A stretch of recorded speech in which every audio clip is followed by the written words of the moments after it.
Hey there, friends. This is your first time at the channel. My name's Dan. I'm a golf coach. This is all about trying to help everyone play better golf through simple tips and concepts, sometimes not so simple.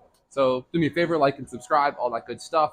No more time wasted. Let's dive in. I think I have a good one for you today.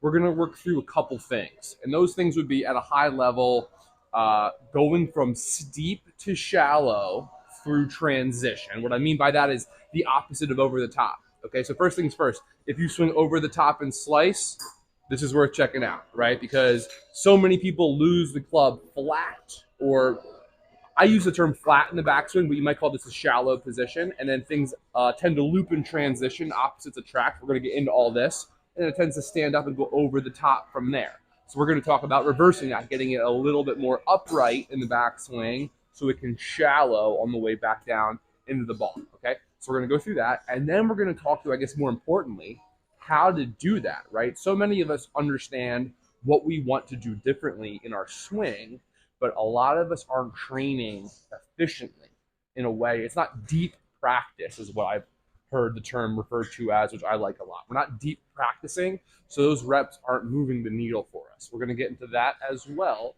And I'm going to call this a step-by-step guide on how to shallow the club in the downswing.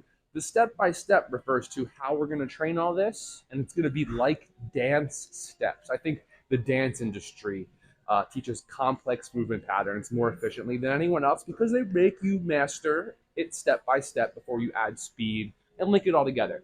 Let's dive in. Okay, so what we're talking about in terms of steep versus shallow is we're all referencing the swing plane here. Okay, and the way I would look at the swing plane is you have the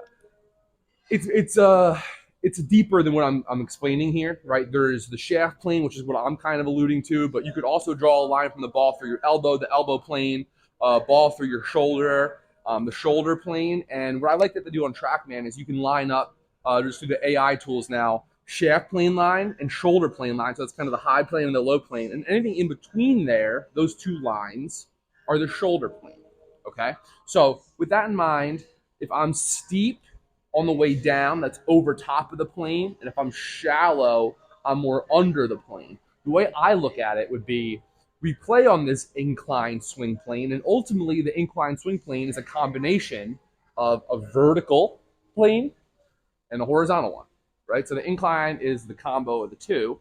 And if we're working steep in the downswing, we're much more on the vertical plane. If we work shallow in the downswing, we're on the more horizontal plane. Why do people want to shallow it? Right? Well, one, it helps you swing more inside out. That would create more of a draw. Draws go further. So many people slice it. Like I could go on and on why people want to swing more from inside out and shallow the club. I also find it much easier to hit solid shots with consistency, and I would almost look at it like landing a plane, right? So the club has to work above us in the backswing. It has to work around us, which means it has to then work either down and around or around and down, right? It's kind of how we sequence those two things that would make it steep versus shallow, because if it goes around first, then down, I'm steep. And then what happens there is I'm kind of going really vertically down at the ground, which makes it harder to level it out efficiently at the last second.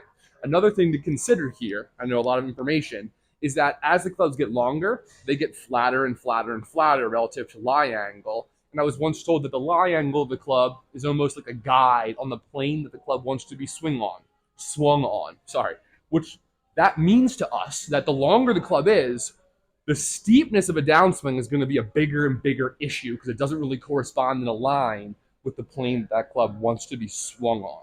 Okay, so I think we have a little bit of a taste for why we want to shallow out the club. If you have any questions about that, hit me in the comments. That's what it's for. All right, now to define what shallow is, as we look at it on like a down the line video, well, certainly it would be the shaft kind of falling. And then what I'm a big fan of is assessing things in the delivery position. Now, it's not necessarily a hard direct correlation, but it's pretty close. So almost all the best ball strikers are going to have the club head right on the hand line or even maybe a little behind it on the way down in this delivery position when the shaft is parallel to the ground in the downswing. When the club head is outside the hands, that's almost always a result of getting steep. And getting steep is going to make you oftentimes deliver a softer strike, sometimes with the face open. You could hit behind the ball. When do we want to do that? Bunkers, right? So don't demonize it. It's just cause and effect. You're going to loft it up and hit it softer if you throw that club outside the hands, which is what happens on a slice. When you want to turn a slice into a draw, you're trying to hit it harder, straighten it out, have it come out a little bit lower, things like that. All right, cool. So how are we going to do this? Opposites attract in transition. So what we know is if you watch swings in slow motion, the flatter these shafts get in the backswing, so often, the more they want to stand up in transition as we change direction, because you as an athlete, without even realizing it with the weight of the club, you want to put it back on that plane line. So if you're flat, it's going to stand up. That's steepening, and that's very hard to control just doing a little bit of, so oftentimes it's going to spill over the top. So instead, what we want to do is we want to feel more of an upward hinge to our wrists in the takeaway. That's going to get the takeaway with the club head a little bit outside the hands, right? And remember, opposites attract. So what we see a lot of great players do, not all of them, some, I think a lot of the sexiest swings out there feature this kind of movement though. So the club head's outside the hands, and then the shaft's going to stand up, and then it's going to fall hopefully down behind as it changes direction. Because again, if I'm more upright to get onto that plane line, the club head's going to want to fall behind me. Now I'm shallowing, let it fall behind me as I turn through, and good things happen from there. Okay, so I guess at its core, how we're going to try to go from steep to shallow is we're really going to try and stand the club up. That will be number one. And then I would try to make sure that you get some depth to the top of the backswing as well. I've talked about this in other videos, but try to get the hand line or the handle line at the top of the backswing to be at least at your ankle joint, if not behind. If you get the club head outside the hands with the face maybe a little bit down, you stand it up, you add some depth.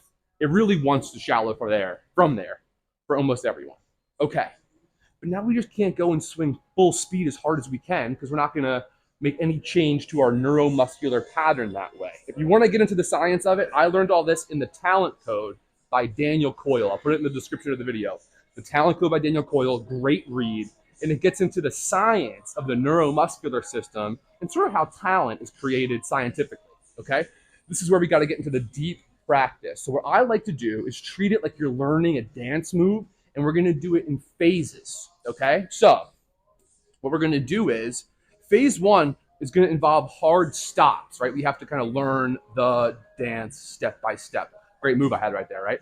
Okay, now, so what we're going to do is let's do this intentionally from the steep to shallow perspective. So I'm going to set up, right? I'm going to get the club head outside my hands. I'm going to stand the shaft up. I'm going to get some depth. I'm going to lay it down so I can feel the club head behind my hands in the delivery position. We'll exaggerate a little bit here for effect. And then I'm going to turn through into the finish. Okay, so that will be phase one. Go step by step by step. You can film yourself do it in slow motion to ensure you're doing it right. Or back in when I was a kid, they all called it mirror work because no one had camera phones then. Everyone looked in the mirror. Mirror work. You don't hear that anymore. Okay, phase two is where it gets more fun, more athletic. I think this is where the magic happens. So assuming you've done phase one, you know the steps. Now we're going to link those steps together. So we're going to go nice and slow-mo here. I'm going to kind of try to go slow enough where I can really feel each position, but I'm not going to stop it all, right? Slow-mo. So outside the hands, stand it up, go to the top. You know what? I think I stopped there. I apologize. I just said I wasn't going to stop. I'm not going to try and fool you. Okay, let's do it one more time. Outside the hands, stand it up, add some depth, shallow it, turn through. Okay, cool. I'm not going to waste our time, but I could go and check myself on video. I could pull the data up to ensure that I did that correctly. And then all you do, step one is hard stop. Step two is slow-mo. Don't stop. Link them together. Step three, pour that speed all over it, right? And hopefully you've arrived at a pattern that you're really satisfied with. If you're not, scale back to step two. If you don't like that, scale back to step one and ensure that you're doing everything with quality and precision. Okay, so I hope you enjoyed the video, step-by-step guide on how we're going to work on going from more steep to shallow and transition in the downswing. If you thought this was helpful, do me a huge favor, help me and like the video. Again, subscribe to the channel. That's how you really support. Share the videos with your friends. Anything you want to see, if you're watching for this long, you're one of the real ones, which I really appreciate. So let me know what you want to see next time. I'm making this video for you, the ones that are watching the whole time. All right, I'll see you next time.